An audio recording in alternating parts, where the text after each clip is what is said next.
Everyone, welcome to Third Coast Gaming News. Today is September 7th. It is Tuesday. We are back. We just talked about a bunch of games. Now we're going to do some news talk. Check out that other episode if you'd like. I'm joined by Austin Taylor. Hey. Austin Taylor. He disappeared. Right here. Oh, there he is. Out of range. Sorry, animals are... Oh, no. Austin, the rangers. the dog sitter, Right, stopping the animals from killing the neighbors. Cat sits. Austin. None of my... Don't. Dog jokes. Stopping they're all them from inside. getting in trouble. How about, is that better? We're workshopping this, Austin. We got a pilot season's coming up, and I'm trying to pitch them the Austin Taylor show. No, Pig's just being a nuisance. Gotcha. As one does. Hey, I'm just going to roll into some news talk. Because we just talked for an hour about some other stuff. So, hey, they got some Battlefield specialist stuff was coming out. There's a trailer that was like some Battlefield 2042 gameplay, as well as showing off what the new, whatchamacallit, characters did. The new... Wow, I just exited that.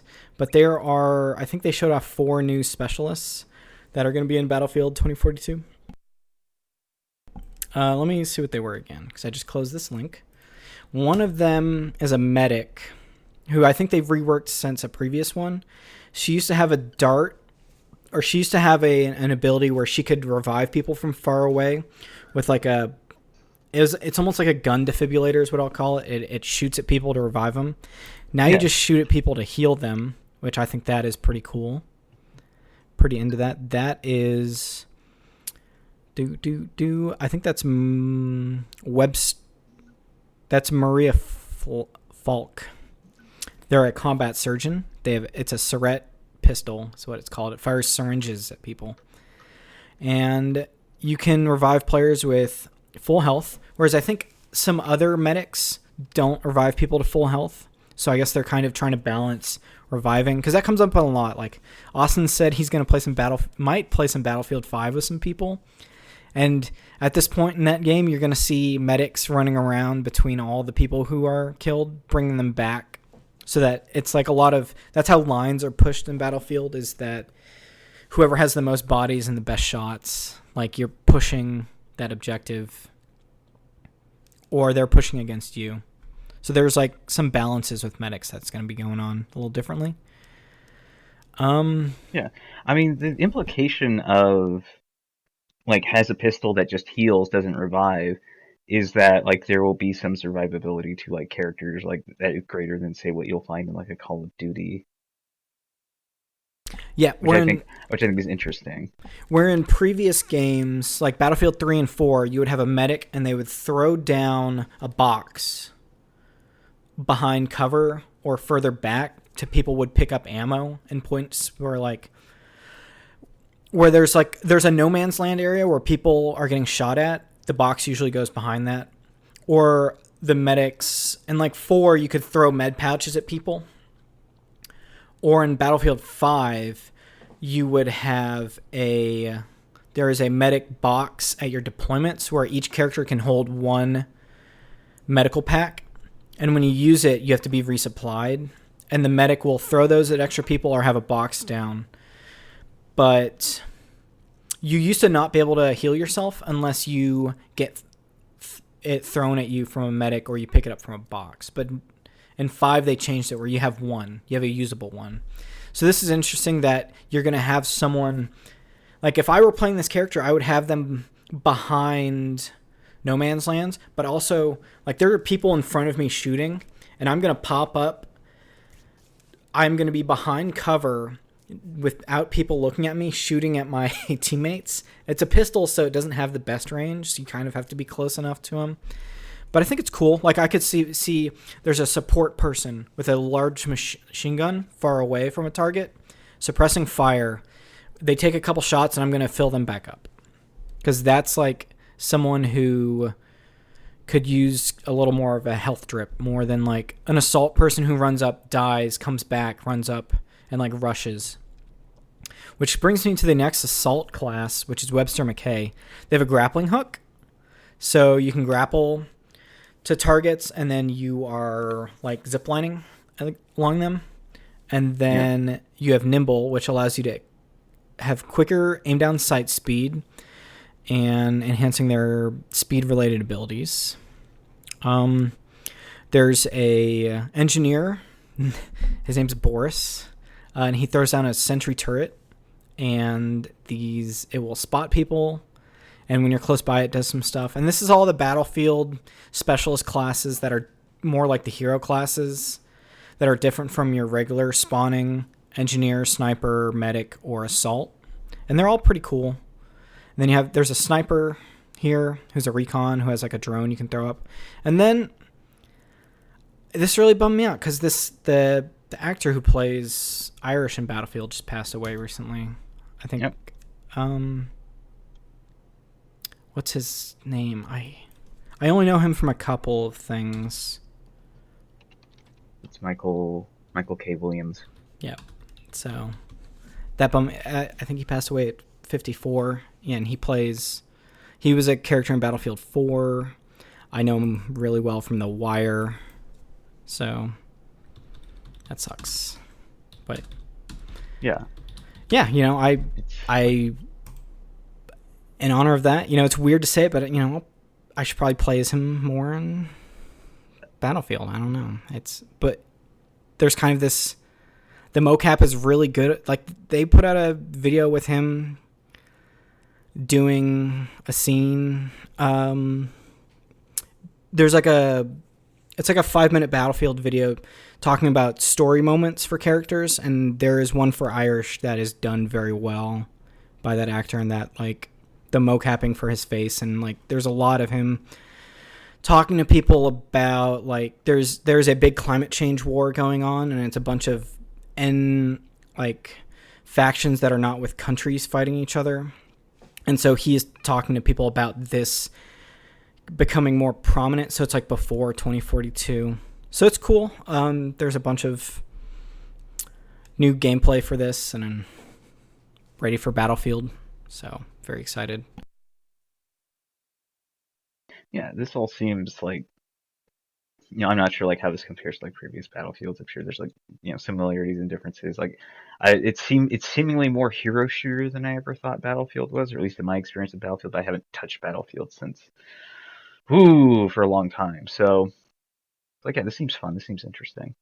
And I like the idea of that you have this, I think it's 128 players on the map, and you're going to have it's probably going to be 20 people per side who are picking these specialists, or it could be more. Everybody could pick them. But you have these specialists who are locked to certain abilities, and they're really good abilities, but they're not flexible, but they're very useful in certain situations.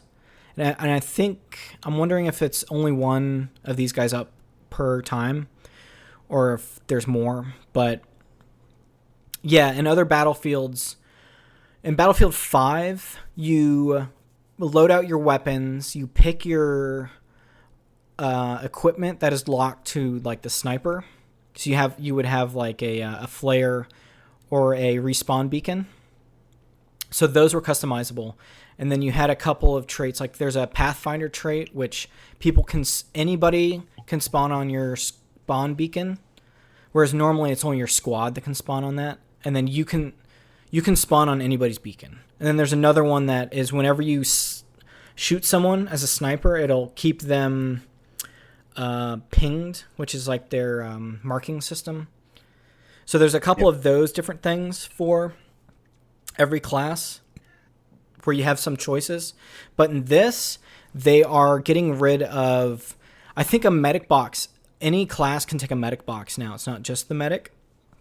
But I think medics are the only ones who can revive everyone.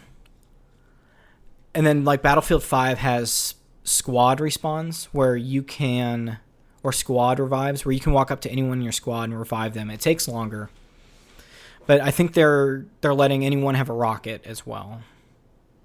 So you don't have to be an engineer to have a rocket, because rockets are so key to Battlefield, because tanks are such a problem.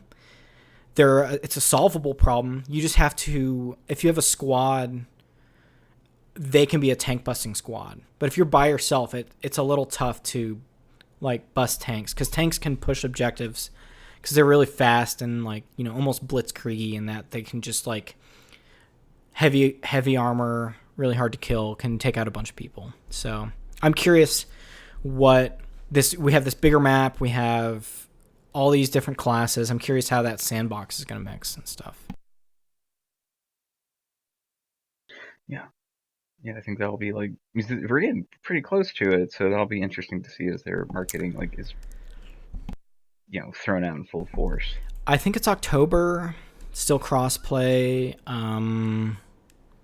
It has a beta coming up soon, which I hope the beta's crossplay, so at least I could mess around with it with you as well as some other people. So that'll be interesting.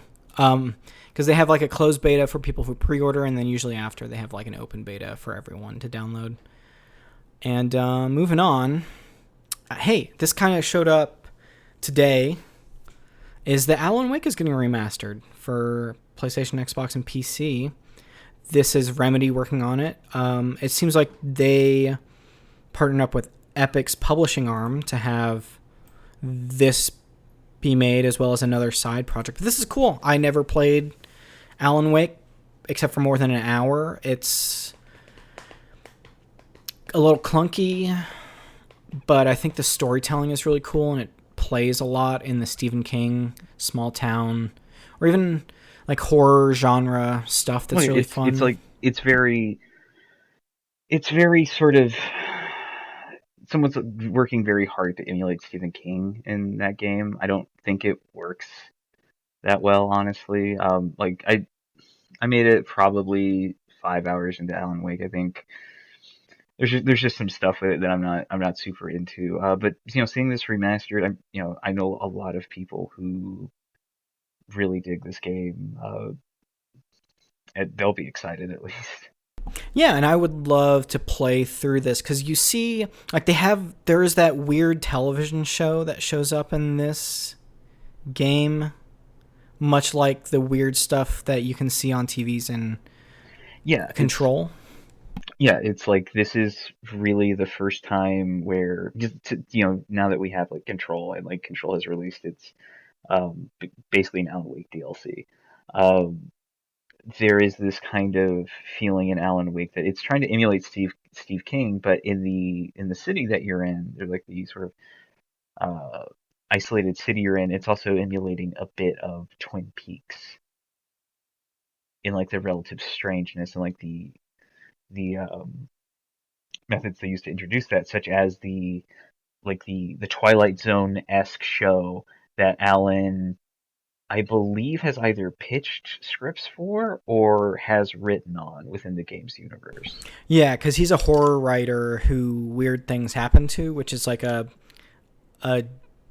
trope of, or like a main plot of like many Stephen King and Yeah, other like horror that's just the and other Dark horror Tower. stuff. Like Yeah.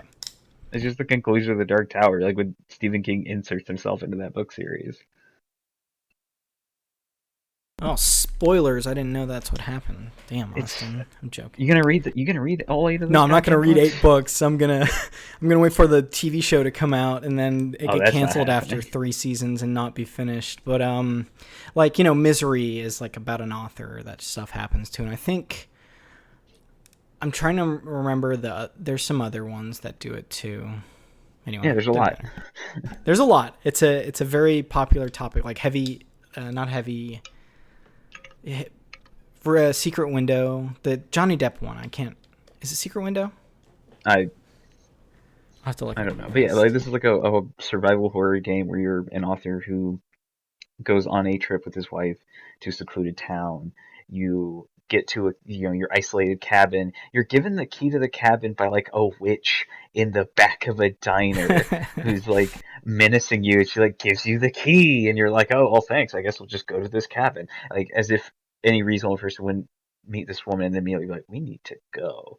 And like your wife disappears as you're turning the lights on out right outside of that cabin, and then survival horror game happens, which is mostly you pointing lights at enemies that are shrouded in shadow and then blasting them with your gun once they're weak enough.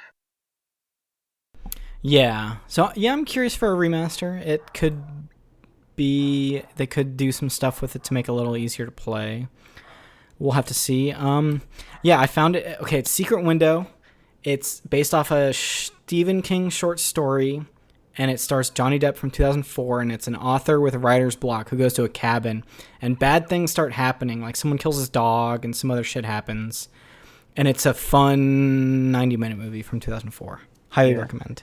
Yeah. So like in this remaster, specifically like remastered, like new features, so all new rendered 4K visuals, commentary from Sam Lake, who's the writer and creative director, which is probably, if there's anything to get me into this remaster, that's probably going to be it, because I think like Remedy is a pretty fascinating studio.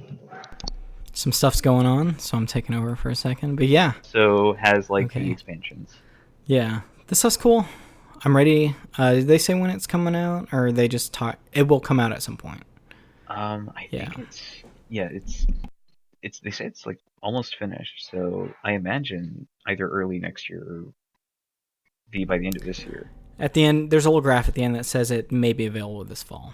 So we'll see. It's cool. John Turturro also in Secret Window as like one of the dudes bothering Johnny Depp. Oh, I'm gonna watch that after this. I like that. It's one of my favorite Stephen King like adaptations. Anyway, side tangent. Back to the news. We got this Horizon kerfluffle is what I'm gonna call it. Horizon Forbidden West initially in their like I guess press talk or through one of their announcements was like Yeah, well, they there's a announced all the editions of that game there's a that are coming out. PS4 edition, there's a PS5 edition. There's no way to get an upgrade path, but they were like, "Hey, if you buy this ultimate pack, it'll come with both." But it's like one of the more expensive ones, which is like normally you have a $10 upgrade or a bunch of companies will do the free upgrades or where you buy it and you have both. So that was the initial kerfuffle and people were really mad.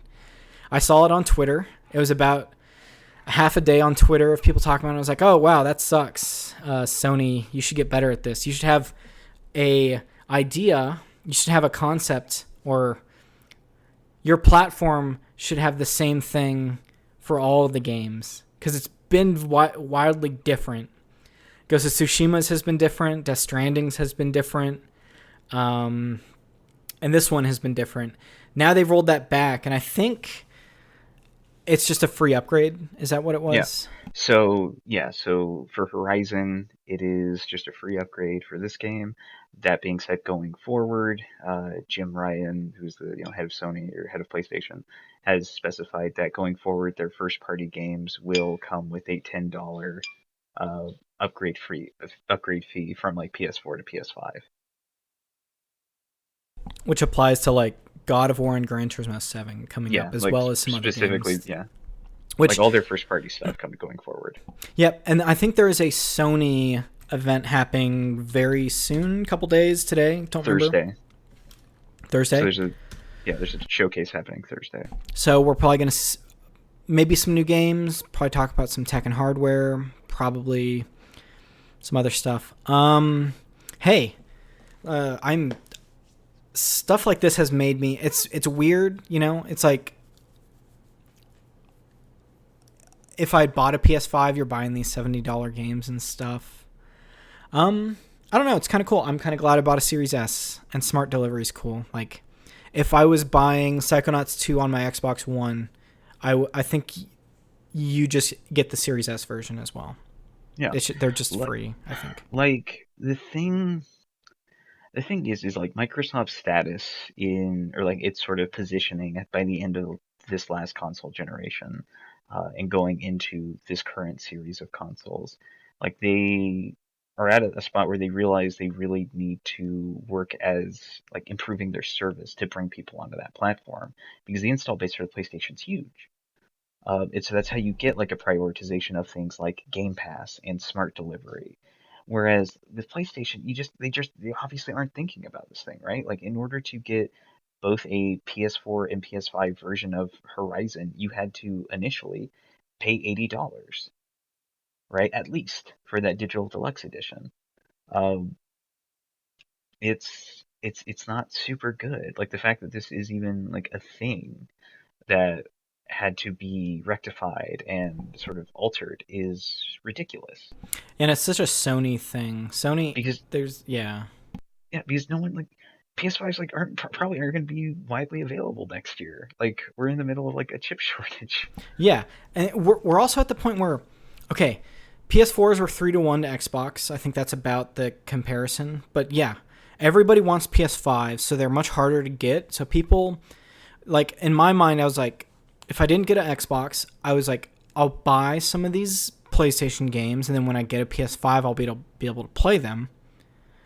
Oh, but there's all these weird caveats, and it's really hard. But at some point, all this Twitter, it's not just Twitter talk. It's like, it's people talking about it on Twitter, all the gaming forums, but it's all the devoted gaming stuff. I think there's a bubble outside of that where even if they didn't course correct, they probably would have been fine. But you have the hardcore audience. They are the ones who kind of sell the product as well. So that's probably why they did the $10 thing, to appease those fans so that you keep getting the positive reinforcement. That in my mind is a reason why. Okay, so Cyberpunk, it sold really well at launch, but I think it tapered off because of the negative reaction to it. You know, Yeah, Sony's trying to keep yeah, out of that negative reaction so they can have the longer tail end. yeah. I know that's why they reversed that decision. Like that, like because you know like when the people interacting with this right now are say like we'll say like more I hate this term but like air quote hardcore like people who are more like sort of involved. But once this is released, then that reaction becomes much bigger when people, get their pay $60 for Horizon and then realize that, the version that would have allowed them to get a PlayStation 5 upgrade was an extra $20. And that wasn't particularly well illustrated for them, right? Like even these editions aren't like great. I'll say like their most expensive edition comes with like digital code for the game. It doesn't come with like the physical game itself, which is like buck wild to me. Like I can't imagine buying a physical edition of any video game and then just wanting to redeem a code for it. Like if I'm buying a physical edition of your video game, I'm buying it because I also want that game. Like I want that disc.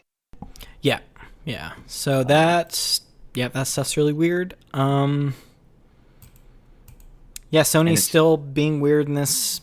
I think they have They have had stuff like this show up upon releasing the PS5 on how to do that transition in a consumer friendly way, as well as you know like I think what were the other. There's some other weird. It's obviously the ways that people. They're like not scalpers still like destroy online marketplaces, and they don't have. I wish they would do more about that, but I don't yeah know what that solution is. yeah and the other thing to note here is like the reason the PS4 gets such great press when it's like first unveiled or like at the first E3 that it's present at, that system is talked about. Like it is because Xbox had such an overcomplicated process for how they were going to handle games and DRM, right? Overcomplicated process, you say? That Yeah, sound yeah, yeah. And the reason that the PS4, like PS4's biggest win at that was just, in the way that they talked about, like you buy a game, it's yours. You want to let someone borrow the game. They have that video where it's Adam Boyes like passing or Shuhei Yoshida passing a copy to Adam Boyes, and it's just like that's how you borrow a game on a PlayStation 4. Yeah. It's like that is exactly why like that console had such good press when it was coming out. Yeah, and I think at this point, PlayStation 5 is not doing the missteps as bad as the Xbox One launch, but No, they can no, they could stack up. But their install base is so much bigger than it was last generation. It is yeah, crazy how many more people had a PS4 than an Xbox 360 and how yeah, much bigger that is. But I think at this time, it is so much harder than to get a PS5. I think some people are either getting PC stuff, which those are really expensive, but you can get pre-made PCs, but not for 500. I think 500 is still the low end of PCs.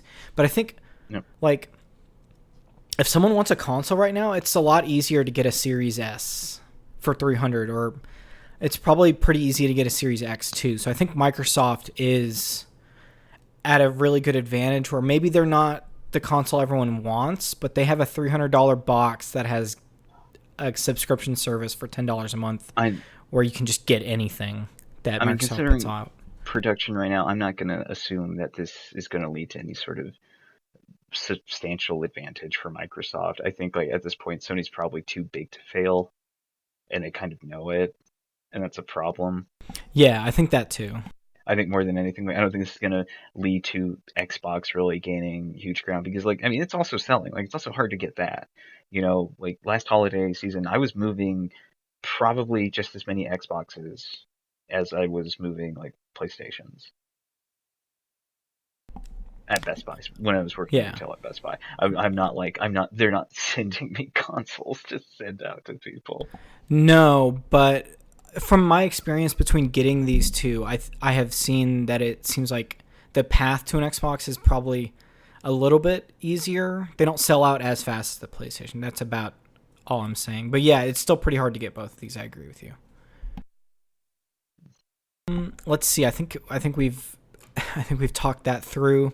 Hey, going on to other big stuff, big properties, Marvel, Disney. Okay, so Marvel Midnight Sun had their gameplay like reveal, and it's card based, and it looks like a deck builder. And this is the Firaxis Marvel strategy game. And this trailer is really cool. I was surprised at. I'm not surprised at how cinematic it is coming from Firaxis and how they dealt with, like, when you take your turn in XCOM and you do your shooting, it looks really good. And they have put, I have seen that kind of work in your like combat gameplay in the Midnight Suns reveal. So looks good. Logan, Wolverine / Logan, he's got his long hair and his orange costume too. So Yeah, I mean, it's not a particularly substantial reveal in any way. Like, you still really have no idea how it plays. Like, we need at least a 6 or 7 minute gameplay video of just like a mission in this game. Um, yeah. I think like the card system, like just on first blush, like I don't like it. Oh, But I like it a lot actually. I mean, the thing is like when you are in this type of game, like I need to have a dependable like roster of abilities assigned to each hero, so that way I know I can coordinate among them to better like take advantage of the synergy and between their powers and such. Like XCOM War, like War of the Chosen works so well because it adds in three classes, three new classes: the Reaper, the Marauder, or Skirmisher, I think, and the Templars. And like all of their abilities have a really good like you can mix those abilities very well. Just the sort of the role that the Reaper plays as like your very stealth sniper, and the way that that is complemented by the fact that the skirmishers can move around the combat, the arena very quickly. It's and they need to have these abilities like set in stone so that way you know what you're working with. If I am getting a hand of abilities, what I feel like is going to end up happening is at the start of my turn, as I'm going through my heroes that I have, so like your player character, the hunter, who's a fire Axis OC, and my squad of I think two other heroes is what they have, so Ghost Rider, Captain Marvel, that kind of thing. Like if I just have a hand of random cards, I don't quite know what I'm selecting, and I don't quite know how I'm going to be able to take advantage of these people during this turn, and I don't like that very much. Yeah. I'm curious how it will end up being implemented. I can see how, as a Magic the Gathering player, I have had multiple hands that are shit and that you mulligan and that I should have deck built this better or I should have put more lands. So I'm curious what that'll all be. But I love the deck building aspect of games so much that I think if this is ends up being really well done, that I could be really into this. Yeah. So And the other thing is I have to like temper my expectations and see what happens. is like if these things they've also said like how you upgrade cards is you go and you train abilities with like blade or whatever. But like if I am upgrading cards, does that use resources? If I'm using resources, how do I get those resources? Do my characters improve in any way? What does that look like? That kind of thing. And it's not I just don't think it's an interesting approach to it. I don't think it's one Yeah, I'm particularly I that I it has to win me over. So like yeah. I need that mission gameplay video. Well, because they're not. Yeah, the mission gameplay video can be curious because it is taking a different path that XCOM normally does in their gameplay. Like I don't think there's permadeath in this as well. Like Yeah, you no, finish there a can't be. mission. Yeah, there can't be, but that is different from XCOM, and where you finish a mission, if you lose a character, you'll still be able to select them later on. I don't know if they're going to have some negative stuff. Like maybe the character's not dead, but they do have negative attributes because they lost on the previous battle, or they're damaged, or you can't use them in the next combat because they have to heal in the medic room or whatever. So I'm curious what that'll be like as well. Lots of questions.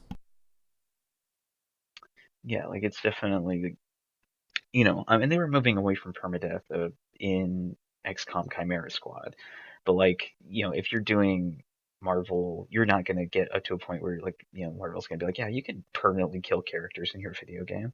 It's just gonna be a bit of a setback, I'm sure, and you're gonna have to spend resources to get Yeah. them back in fighting shape, or like maybe it just takes time. But yeah, I think it's most of its systems will probably be fine and interesting. I'm mostly concerned about how combat's going to work, how you're going to sort of leverage environments that you're in because they show you like kicking someone off a roof and like is that going to be a particularly practical thing in the final product? We'll see. And like Yeah, but go for it. if it is practical, it's like well what allows me to push someone, right? Like I because I don't have the action to just push someone off a roof. So like, is that going to be dependent on like again cards? It's like Yeah, it's very card dependent on stuff. what you pull out, and that's just not an It's way more. interesting. It's way more random than XCOM is definitely. It's just not that interesting to me. Like the more I think about it, which is again why I just need to see more. Yeah, I'm interested in the random aspect of it because I think that you get the random hand, and then now you have to figure out. I have all these random hands with each of these three characters. How do I create a win situation out of these hands? Which is like what Magic comes down to as well, is that I don't have my best cards, but I have some pretty good cards that I think I might be able to pull this off. That might have some stakes and some tension that I could be into.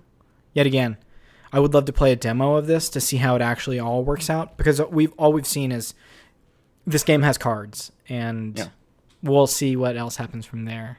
like I will and say, I can't wait to be an edgy teenager and have Blade and Ghost Rider in my squad with me. yeah, and like the thing that like not to again not to get like, too hung up over like cards. It's just like if I was playing a game as like challenging as XCOM 2 and that game implemented like cards and that whole thing is like get the hand can you make a winning scenario out of this, that would absolutely frustrate me to no end. Like if I Yeah, was just in these positions where like oh, this is just a really bad hand, what can I actually do this turn, and like it's just going to come down to well you can just move your people around to make sure that they don't die this turn, right? And I doubt this is going to be as particularly challenging as XCOM 2 is. I don't know if it if it can be given the system, which is fine. It's not like the thing that I went to XCOM 2 was like for the particular challenge as much as I just like that gameplay loop. Um, yeah, I'm yeah. excited to hang out with the Marvel heroes and do stuff. I just don't know if I'm gonna enjoy the combat.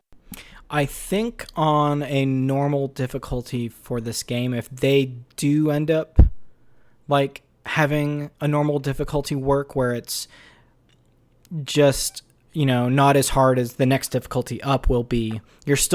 There is a lot more leeway in the standard difficulties, and I think that it is because it's Marvel. It's not going to be as crushing as XCOM is. In like I after 5 hours of XCOM, I definitely ran into like really hard encounters where I was getting squad wiped and stuff by a lot of the stronger alien forces in that first game that Firaxis did. And I think this could be, you have the Marvel license. You want to have fun, flashy moves and feel like you're winning.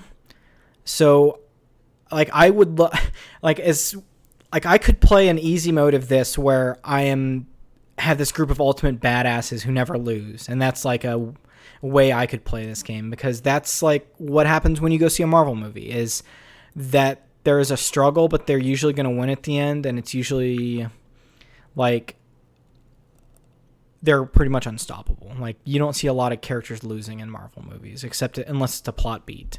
Yeah, like the halfway point. Yeah, whereas most of the fight scenes are them like, Captain America can take anyone out unless he's struggling against a boss or something. So I would love to have like that, what I will call action movie difficulty. Like that's how I played Ghost Recon Wildlands. I put it on easy and I was Rambo and I went off and like guns a-blazing as an analogy. Yeah. Curious to see what happens, but it's cool. I'm into it. I like the art style. I like that they have X-Men characters and with the rest of the Marvel heroes. Like the roster of heroes is kind of like it goes from like cool to like really they're here, like you have to have the big names, like you have Iron Man, Captain America, Captain Marvel. They just kind of, to me, they kind of feel out of place given the like the narrative push of this game being that like you're going to fight and kill the Queen of Demons, who is also your mother. Like I think Blade and Ghost Rider, and like Doctor Strange, Wolverine even, I think is like, like this is cool. This is a cool roster. Like Wolverine kind of occupies that space that like Batman occupies in like the Justice League Dark animated movies, where it's like the skeptic who's just stuck doing this because he can't use his normal methods to solve the problem he faces himself with.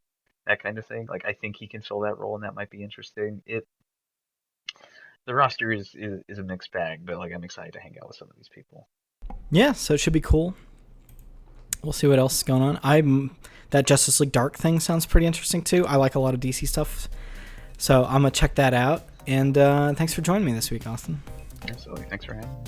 All right, till next time. Catch you later, people.